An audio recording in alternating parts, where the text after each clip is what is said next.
ES Audio.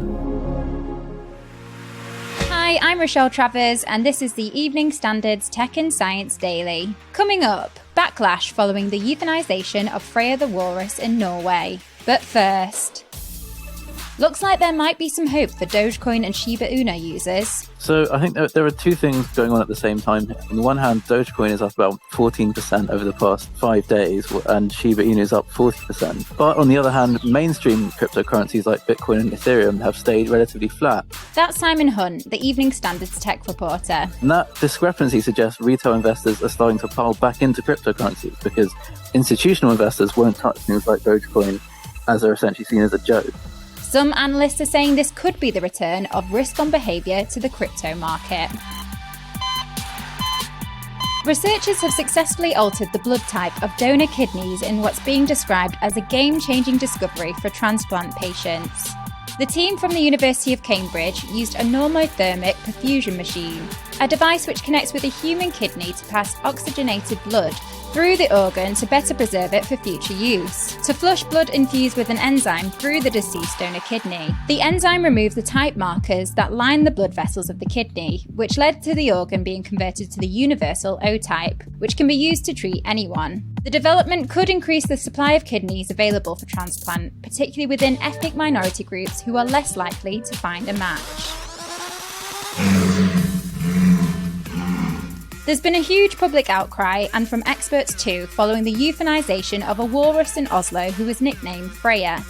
The young 600-kilogram female had been basking in the waters of Norway's capital, where she was attracting increasingly large numbers of visitors, despite repeated police and government warnings over public safety.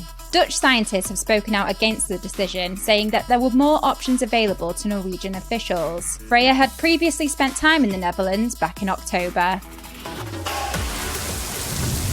Experts are warning of possible flash floods in the UK over the coming days. The country is set for 3 days of heavy rain, with the Met Office issuing weather warnings after the latest heatwave.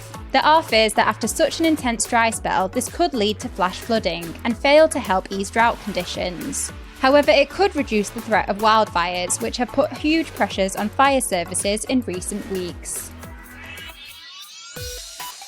Internet providers are being urged to offer more social tariffs to help with the cost of living crisis. The Department for Work and Pensions is launching a scheme to enable internet and mobile service providers to check, with a customer's permission, whether they are in receipt of a benefit which entitles them to a reduced rate. Virgin Media O2 has already signed up to the scheme, and ministers are hoping that other providers will join, making it easier for customers to take advantage of such offers. Let's go to the ads. Stay there to hear more news from the world of tech and science, plus why poor sleep is worse for some people than smoking. Whilst you're here, why not give us a rate and follow?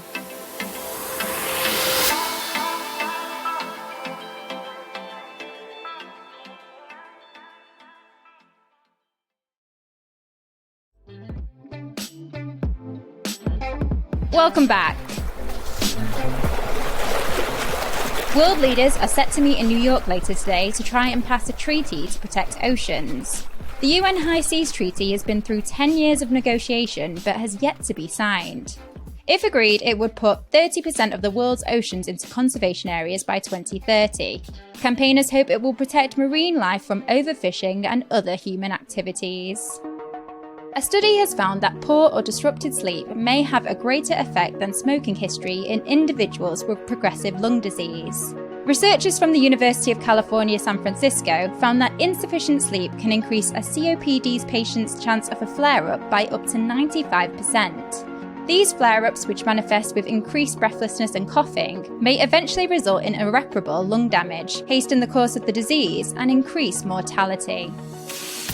And finally, Maggie the Turkish Akbaş dog had to be stretchered down the UK's highest mountain, Ben Nevis, at the weekend after suffering sore paws and exhaustion from the heatwave. Maggie's owners tried to carry her down the 4,413-foot mountain, but needed the mountain rescue team to step in around the halfway mark. The team then spent 5 hours on the dog's rescue. The team had already been on 2 other heat-related call-outs, and in a statement said the last of the day was a little furrier than usual.